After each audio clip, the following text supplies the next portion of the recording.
Sebelum memasuki hamparan lahan dengan nisan-nisan yang mayoritas berwarna putih, kita terlebih dahulu disambut oleh gerbang kokoh nan megah.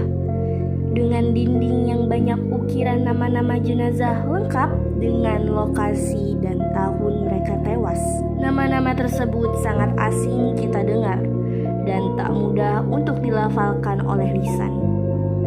Namun, hal ini menjadi unik karena nama-nama mereka tertulis abadi di tanah Serambi Mekah ini. Inilah Komplek Kerkhof Pecut, tempat 2.200 lebih serdadu Belanda dikuburkan. Nama Kerkhof secara harfiah bermakna halaman gereja atau kuburan.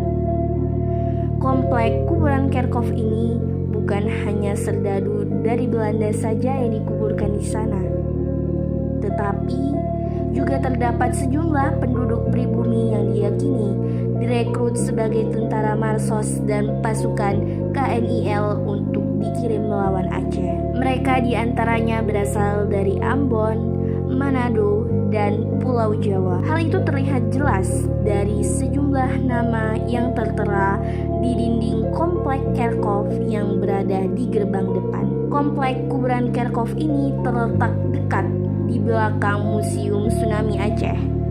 Maka tak jarang pengunjung banyak yang penasaran dan berkunjung. Dari berbagai bentuk nisan yang bermacam-macam seperti salib, tugu, dan lainnya, terlihat ada pemakaman dengan pagar besi dan ditumbuhi pohon besar nan rindang di dekat makam tersebut. Yang hal ini sangat menyita perhatian bagi siapa saja yang melihat. Makam tersebut adalah makam putra mahkota Sultan Iskandar Muda yang meninggal setelah dihukum rajam oleh ayahnya karena melanggar hukum kerajaan pada masa itu. Namanya Merah Pupuk. Ia dimakamkan di sana sekitar 300 tahun sebelum Belanda membuat kuburan untuk serdadu mereka.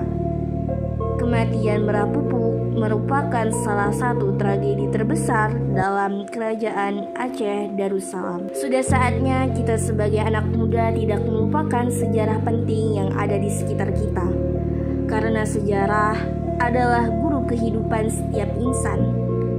Dari banyaknya kita mengetahui sejarah, maka akan banyak pula informasi, pengetahuan, dan pembelajaran yang berasal dari peristiwa lampau.